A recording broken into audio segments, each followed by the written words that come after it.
So hello everyone, अस्सलाम वालेकुम and welcome back to my another video. बहुत सारे लोग मुझसे ये पूछ रहे थे कि मैंने नीट प्रिपेयर किया था या फिर नीट मैंने ये एग्ज़ाम कैसे दिया, इसमें मेरे मार्क्स क्या थे एंड इसमें मेरे रैंक क्या थी। ये सारी चीज़ें बहुत लोग मुझसे पूछ रहे थे मेरे कमेंट बॉक्स में। तो सबसे पहले तो मैं ये बताना चाहूँगी कि मैं नीट की ही प्रिपरेशन कर रही थी। मैं एक ड्रॉपर थी एंड उसके बाद फिर मैंने नीट के लिए अच्छा खासा टाइम लिया था, प्रिपेयर किया था। बट अनलकीली मेरा नीट में सिलेक्शन नहीं हुआ, या फिर अल्लाह की यही मर्ज़ी थी कि मेरा नीट में सिलेक्शन नहीं हुआ। और मे बी और जो होता है अच्छे के लिए होता है, तो मे बी ये मेरे लिए अच्छा हो सकता है कि शायद मेरे लिए मेडिकल फ़ील्ड नहीं बनाऊँ।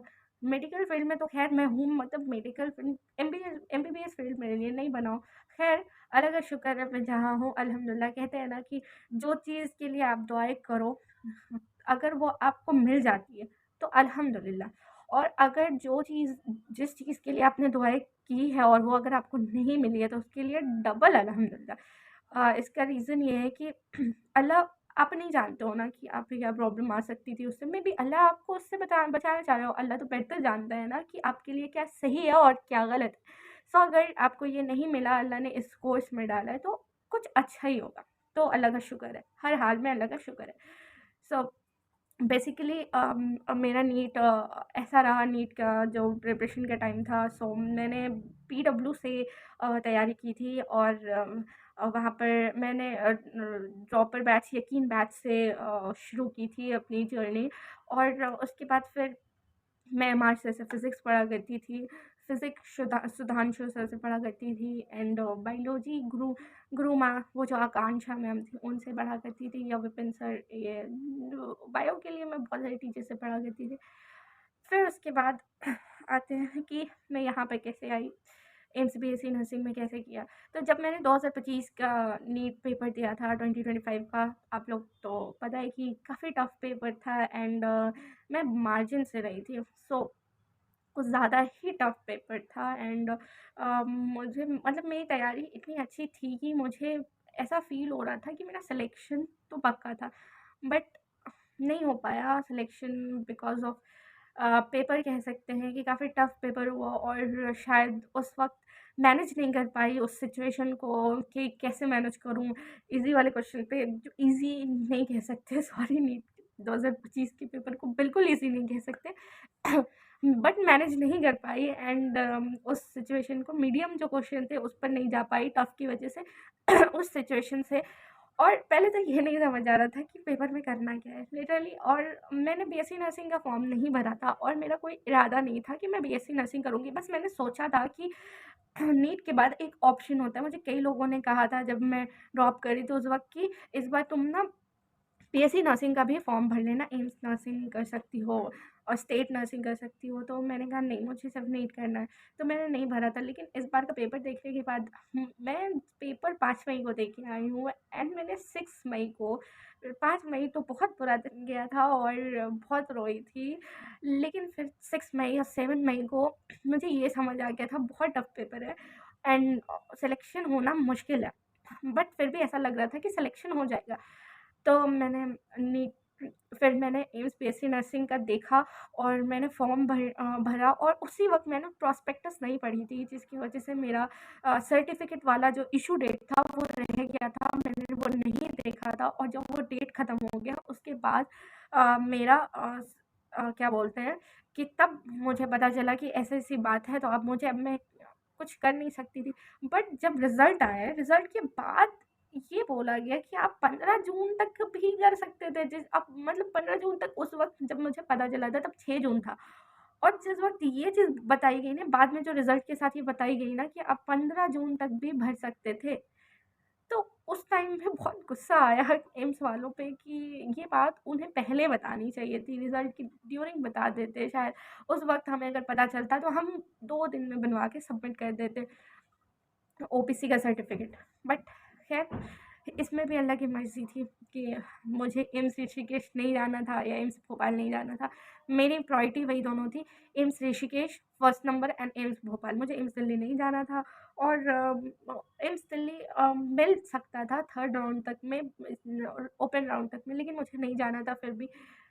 उसके बाद फिर ऋषिकेश एंड भोपाल, एम्स भोपाल, ये मेरी दोनों प्रायोरिटी थी एंड मुझे इन दोनों में से कुछ भी चाहिए। सबसे पहले तो मैंने एम्स भोपाल के लिए बोला था एंड उसके बाद फिर एम्स ऋषिकेश। तब फिर जब घर वालों ने बोला ऋषिकेश भी ले सकती हो, सो तब मैंने ऋषिकेश के लिए, मेरे मेरे अब्बू का कहना तो ये था कि तुम ना सबसे नज़दीक वाला लो, और सबसे नज़दीक मेरे एम्स देवघर था।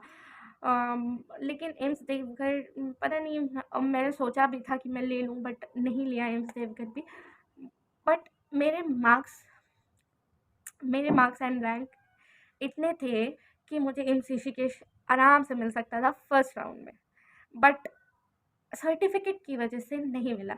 लेकिन तो मैंने एम्स पटना भी लेना था, बट एम्स पटना मैंने नहीं लिया। इसके रीज़न हैं कुछ, मैं आप लोगों के साथ बाद में शेयर कर सकती हूँ। एम्स पटना मैंने क्यों छोड़ा था, शायद वहाँ कोई कुछ ऐसा पेनल्टी का कुछ इशू है, तो मैंने एम्स पटना को छोड़ा था एंड उसके बाद फिर मैं यहाँ एम्स गोरखपुर, लास्ट ऑप्शन मेरा ये बचता। एम्स भुवनेश्वर मैं नहीं गई क्योंकि मुझे काफ़ी दूर पड़ रहा था और मुझे ऐसा लग रहा था कि कहीं लैंग्वेज का इशू होगा, तो इसलिए मैं एम्स भुवनेश्वर नहीं गई, वरना ये तीनों मेरे प्रायोरिटी लिस्ट में थे, ऋषिकेश, भोपाल एंड एम्स भुवनेश्वर।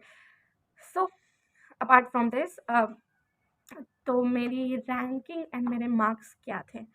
सबसे पहले तो हमने ये बात कर ली कि मैंने फॉर्म कब भरा था। मैंने फॉर्म लास्ट टाइम भरा था और मेरा हो नहीं रहा था, लेकिन एट द एंड हो ही गया था और फाइनली मेरा फॉर्म हो गया था एंड मैंने लास्ट में फॉर्म भरा था, जिसकी वजह से सेंटर मुझे काफ़ी दूर मिला था।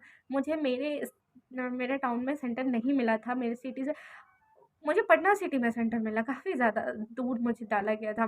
सो 1 जून को पेपर था और पटना में पेपर था, दे के आई। सबने कहा था काफ़ी टफ़ है, बट इतना कुछ, क्योंकि मैंने नीट प्रिपेयर किया, नीट से तो लो लेवल आता है ना इसका पेपर, इतना भी लो नहीं आता, बट नीट से थोड़ा कम आता है लेवल इसका। सो फिज़िक्स बेसिकली फार्मूला बेस्ड आता है ये, और केमिस्ट्री भी अच्छा आता है, बायो तो लगभग नीट के कंपैरिजन में ही आता है, बट 2025 की बात मैं नहीं कर रही हूँ कि 2025 का पेपर काफ़ी टफ था।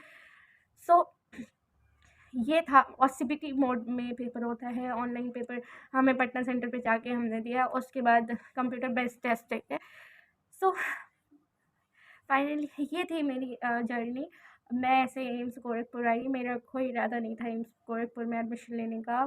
मेरा या फिर लास्ट ऑप्शन मेरा ये था कि अगर मैं पटना नहीं लूँगी तो देवघर ले लूँगी, बट पता नहीं लास्ट टाइम में क्या हुआ कि मैंने एम्स गोरखपुर को देवघर से ऊपर कर दिया। जब फाइनल वो सिलेक्शन वाला टाइम था ना कि आप लॉक करो ऑप्शन को, उस वक्त मैंने ना एम्स गोरखपुर को ऊपर कर दिया एंड देवघर को नीचे और पटना को भी नीचे कर दिया।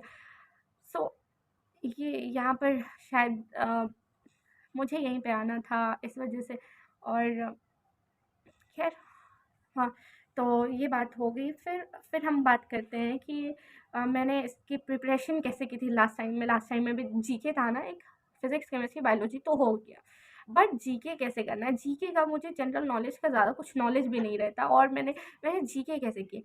मैंने जीके जय अकेडमी एक ऐप है, मैंने उसको डाउनलोड किया एंड उनके टेस्ट सीरीज़ मैंने ज्वाइन किए, जो कि ₹1 के थे।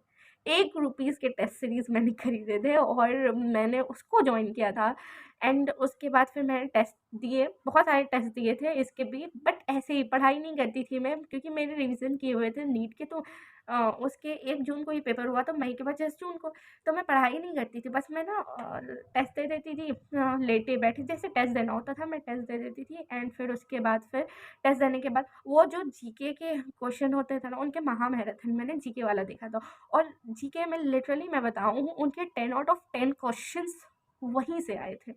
और मैंने ना ट्रेन पे जाते हुए देखा था, जब मैं ट्रेन पे एग्ज़ाम देने जा रही थी तब मैंने देखा था, और मतलब आप ये सोच सकते हो, मैंने हाफ देखा था, हाफ में से 6-7 क्वेश्चन मैं लगा के आई हूँ एंड 3 क्वेश्चन भी उसी से था जो कि लास्ट वाले क्वेश्चन में था, वो मैंने नहीं देखा था, मेरा मन नहीं कर रहा था। तो वो 3 क्वेश्चन फिर मेरे 2 क्वेश्चन खैर गलत हो गए, 1 मैंने कर लिया था। तो जीके का प्रॉब्लम था, तो जीके मैंने मैनेज कर लिया क्योंकि 10 ही क्वेश्चन आते थे जीके में, तो वो मैनेज हो गया था। उसके बाद फिर लास्ट में हम बात करें तो मेरे रैंक एंड मेरे मार्क्स क्या थे। मेरे रैंक, सबसे पहले मार्क्स की बात करते हैं, तो मेरे मार्क्स क्या थे। मेरे मार्क्स थे अम, मेरे मार्क्स थे 76.333, इतने मेरे मार्क्स थे। एंड उसके बाद मेरी रैंक थी 950, तो 950 रैंक थी मेरी, और मार्क्स 76.33 थे, इतना ही था मेरा। तो अंडर 1000 थी मैं। और उसके बाद फिर रैंक अच्छे थे, फर्स्ट अटैम्प्ट में अच्छे हो गए क्योंकि नीट की प्रिपरेशन करी हुई थी ना, तो इसलिए अच्छे आए। और उसके बाद फिर मुझे लगा था एम्स गोरखपुर में सबसे अच्छा रैंक मेरा ही होगा, बट नहीं, यहाँ पे मुझसे भी अच्छे-अच्छे रैंक वाले थे। यहाँ पर मेरी रूममेट जो है, उसके 464 रैंक थे। एंड वो भी ओबीसी से बिलॉन्ग करती, उसके साथ भी सेम सिचुएशन हुई थी जो मेरे साथ हुई है। और यहाँ पर और क्या कहते हैं, मेरे बैच में जितने भी लोग हैं, एंड मेरी एक और रूममेट है, उसकी भी रैंक 700 समथिंग थे। तो मेरे बैच में जितनी भी स्टूडेंट है, जितने भी 60 सीट होती है यहाँ पे, जितने भी स्टूडेंट हैं, हम 59 है, क्योंकि उस बीच में एक का एमबीबीएस में सिलेक्शन हो गया था। एंड उसने यहाँ पे एडमिशन ले ली थी, एंड यहाँ एडमिशन ले ली थी, उसके बाद उसको पता चला कि इसको कॉलेज अलॉट हो गया है। तो वो फिर वहाँ से चली गई, एंड उसका थोड़ा इशू हुआ डॉक्यूमेंट निकालने में फिर से, बट ठीक है। वो चली गई, तो इसलिए हम 59 बच गए, एक सीट बच गई थी। तो उसके बाद हम टोटल 59, और कोई एक ऐसा बिल्कुल भी नहीं है जिसने नीट नहीं दी है।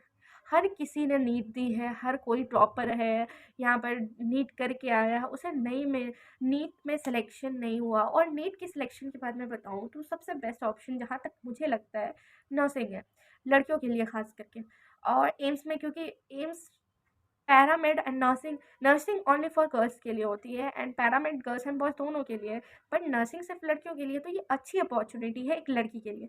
सो काफ़ी ज़्यादा वो अच्छा प्रोफेशन है। और अच्छी खासी आपकी 4 साल का कोर्स है, 4 साल आप कोर्स कर लो, एंड फिर उसके बाद जॉब लगती है, 6 आवर्स की ड्यूटी होती है। एंड काफ़ी ज़्यादा अच्छी फैसिलिटी भी प्रोवाइड की जाती है, जॉब सिक्योरिटी यहाँ पे है काफ़ी ज़्यादा। अगर नीट में सिलेक्शन नहीं होता है किसी का भी, तो ऐसा नहीं है कि नीट ही सब कुछ है और डॉक्टर ही सब कुछ है, नहीं, बिल्कुल भी नहीं। आप ये भी ट्राई कर सकते हो, और एम्स से करोगे, एम्स तो एक अपने में ही बहुत बड़ा टैग है। आप एम्स से बीएससी नर्सिंग कर सकते हो, और काफ़ी अच्छे से कर सकते हो। और उसके बाद अगर आपको किसी भी चीज़ की डाउट हो, आप मुझसे पूछ सकते हो, मैं आपको गाइड कर सकती हूँ, बता सकती हूँ कि आपको कहाँ लेना चाहिए, क्या करना चाहिए, कैसे तैयारी करनी चाहिए। सो आज के लिए इतना ही। मैंने आज अपनी थोड़ी लिटिल बिट जर्नी बता दी अपनी, कि मैं यहाँ पर कैसे आई हूँ और कितने रैंक मार्क्स थे। सो अब लोगों को मेरा वीडियो कैसा लगा और मेरे मार्क्स एंड रैंक कैसे लगे, आप कमेंट करके ज़रूर बताना। और कोई भी क्वेरीज हो आप मुझसे पूछ सकते हो, और कमेंट बॉक्स में आप कोई भी डाउट हो आप मुझसे पूछ सकते हो, मैं आपका रिप्लाई करूँगी। तब तक के लिए आप चैनल को सब्सक्राइब कर दो, और लाइक शेयर कमेंट ज़रूर करना। तब तक के लिए अल्लाह हाफ़िज़, बाय बाय।